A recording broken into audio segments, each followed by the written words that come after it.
Sot, 7 marsi ka një emocion të veçantë për mësuese Ariana Çekerku, pasi është hera e fundit që e feston këtë ditë në shkollë. Kujtimet e saj fillojnë 40 vite më parë, kur nisi rrugëtimin e saj si mësuese. Vitet e para ishin të vështira, por pasioni i madh për nxënësit dhe mësimin e motivoi çdo ditë.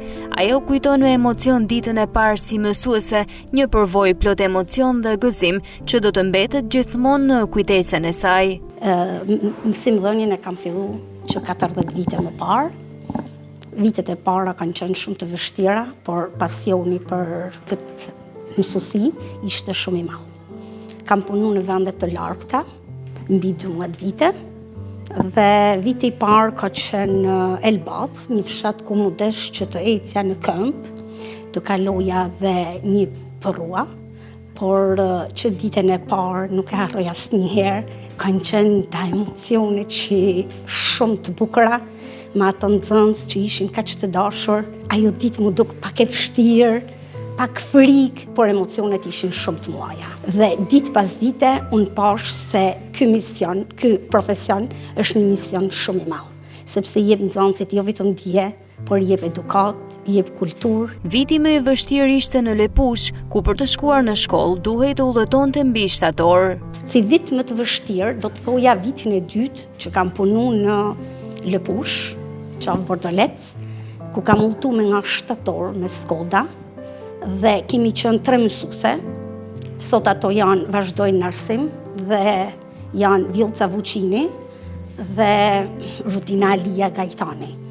Ka qenë e vështirë për ne, se ishim 3 vajza të reja, shkonim dhe vinin një herë në javë.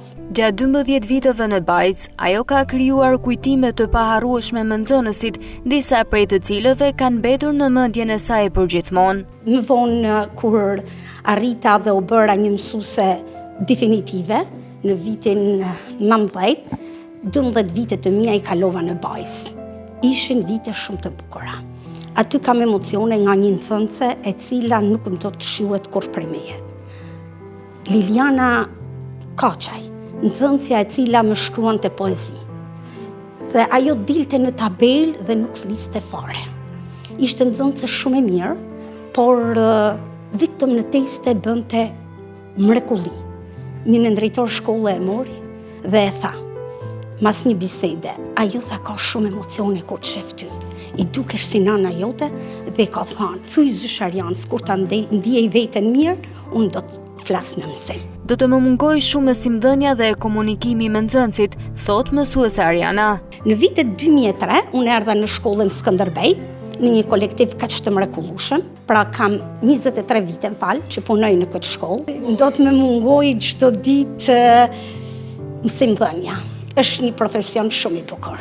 Ardhja në klasë, komunikimi me fëmijët, marrja gjërave duke i dhënë dhe duke na dhënë ata është një diçka shumë e bukur. Do të njihem shumë keq faktikisht, por kështu e ka jeta. Në fund, mësuese Ariana Çekerku ka edhe një mesazh për nxënësit e saj. Nxënësit e mi, meqense duhet të lexojnë sa më shumë. Duhet të kenë një vullnet dhe të mendojnë se shkolla, arsimi është gjëja e parë që do të ecin përpara. Pa arsim, ata nuk mund të ecin në jetë. Është baza. Dhe më vonë, ndoshta për momentin ta nuk e dinë, por më vonë e kuptojnë dhe na nalen. Para 3 ditë më na linxon zyshta. Tani tha, i kujtoj fjalët e tuaja dhe tham, pse s'kam një gjuhë, po do të bëhem më i mirë.